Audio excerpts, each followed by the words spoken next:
Jeffrey Epstein become this god with enslaved women to carry on my genes. May I pause you there for a moment? Yeah. Because this is something all of us, I think, who haven't really gone deep into the Epstein thing. What was his deal, man? Like, I keep hearing this like these strange meetings he was having, not just with like people to hump teenagers, but also like there was some other bizarre cult-like quality to him. Like he had some weird plan. What was that? Does anyone know? Is that what was that? Yeah. Well, it's weird. When I interacted with the Epstein crowd, it was actually through my literary agent in New York, this guy, John Brockman, who had a lot of great scientists in his thrall, Richard Dawkins and those guys. And my interactions with them was mainly me arguing kind of, Ram Dass-like Buddhist spiritual understandings of the world. There's something more going on here than pure materialism. Scientism cannot explain everything. I'm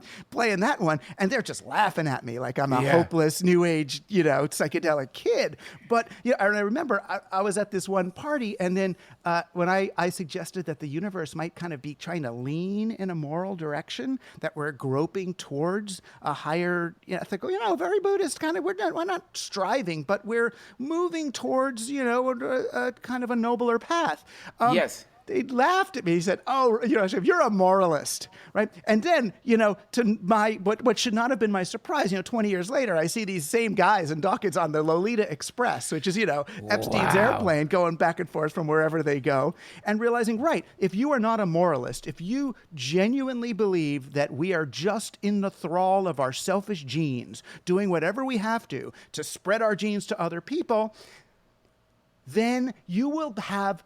That's an attractive worldview to a guy like Jeffrey Epstein, right, who wants to get everything he wants. I want a 14-year-old girl to fuck me like there's no tomorrow, and I don't want to feel bad about it. Yeah. Well, if this is just genes. I am just, behaving as programming to my DNA programming, which wants to extend itself.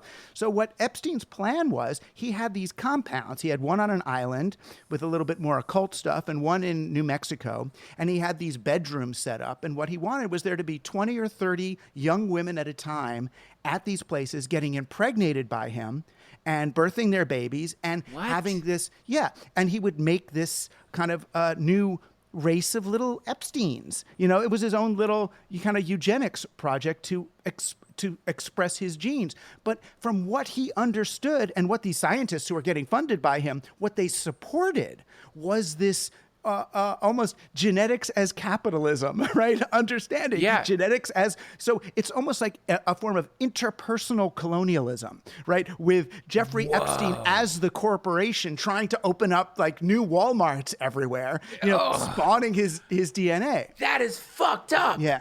Yeah. I read something about that, and this is documented. Like, this is for sure. Yeah, this is real. This is not conspiracy theory. This is just real. He wanted breeding chambers. Jeffrey Epstein wanted breeding chambers. Now, they were called bedrooms, right? I mean, once the event happens, they're breeding chambers. He's going to rename them. I mean, okay, so you mentioned the occult thing aspect of that. I've tried to apply Robert Anton Wilson's advice in regard to these things, maintain agnosticism. So when I've seen overwhelming evidence pointing towards some sort of religious or spiritual angle to whatever was going on there, I think to myself, probably not. I mean, not really, but it seems like there was the temple. They had a temple there. There was some kind of, so intermingled in with this corporatization / eugenics Epstein plan. There was also some religious coloring to it. There was some occultism to it, but I mean, who knows if they believed it? Because he might have been a staunch atheist, but the stuff works, right? It certainly works from the perspective of psyching somebody out. If you're a young woman and don't know if you want to submit to this guy, and now you're part of a ritual to Ares, the whatever, It feels, you know what I mean? It's certainly a good psych out. I mean, the Masons certainly understood that when they would construct a Masonic temple or construct Washington, D.C. and do all these sort of intimidating architectural tricks. I don't know that they necessarily believe that there was magical power in it, but more like kind of like neurolinguistic programming as magic. Like we can do all these hypnotic things that tend to work. I mean, these guys, the interesting thing was the same sort of Epstein folks around the edge and John Brockman and those scientists, the parties that I were not invited to, the things were always about behavioral finance. That's where they went with this. Behavioral finance is really the study of how to exploit people's kind of mental vulnerabilities when it comes to money.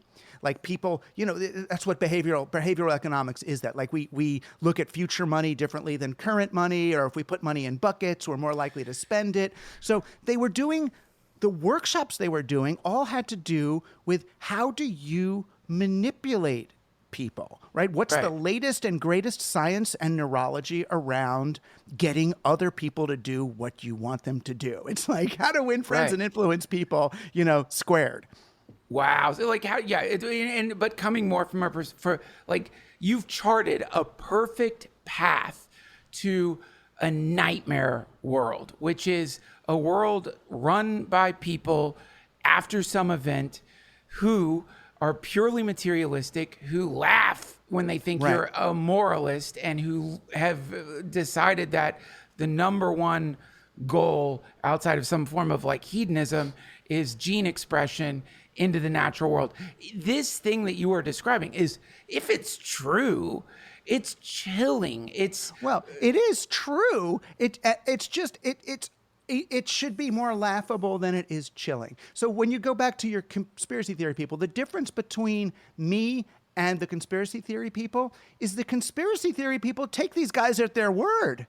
The conspiracy theory people, they're the true believers of these guys that, oh, you know, we're going to build an AI that can manipulate the entirety of humanity and all that. If these guys were that good, the world would not be ending.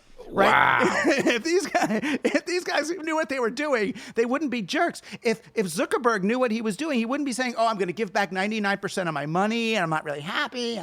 You know, they're not. They're laughable, right? That's why if you're in a room with 5 people with almost infinite money, and the thing they're asking about is how do I escape from the event, rather than how do I use the fact that just in this room we have more money than the nation of Argentina. What can we do to undo some of the horror, right? But instead, I got to earn more money so I can build a better bunker. So I'm going to sell more self-destructing printers to these losers who are going to be left behind in the regular world so I can get squeeze that last bit of cash out of this thing. It's like some massive Ponzi scheme, except in like the way you win the Ponzi scheme is by wiping out everyone in the lower or letting your destruction wipe those people out so they can't. It is interesting. Exactly. Right. It's like Alexander the Great, except you destroy all the things that you take over. You know, holy shit. And you're right. That's kind of the difference, is never before have the colonizers had the ability to really take down the whole thing. Not only the ability, but the desire to, you know, and that's where these guys dovetail with like Steve Bannon and the people called accelerationists. So, you know, Thiel and Musk and the accelerationists and Bannon, they've got this idea that, look, if it's going to happen, let's just rip the Band-Aid off. Let's bring on the end so that we can start fresh, start clean. Right. You know, and then they talk about game B. We're going to do game B. Let's let game A, that's where people are now. Game A, that society is just over. That civilization's just wiped out. We're going to go to game B. You know, I've got a new software stack for hydroponic gardens and a new education system and new roads and autonomous this and that. Game B is going to be great, you know, and that's each of these technologists in their own way. That's a great reset. As if you could, I get it. It's such a wet dream, right? I could just remember Control Alt Delete. Do they still have that? Does that still work? I won't do it because I'll disconnect. Don't do it. Remember Control Alt Delete? Yes. That was like just to get out, just to escape, just get out. Oh my God. That's what they want to do, and then refrag the hard drive and just start reboot this thing. That is so fucked up.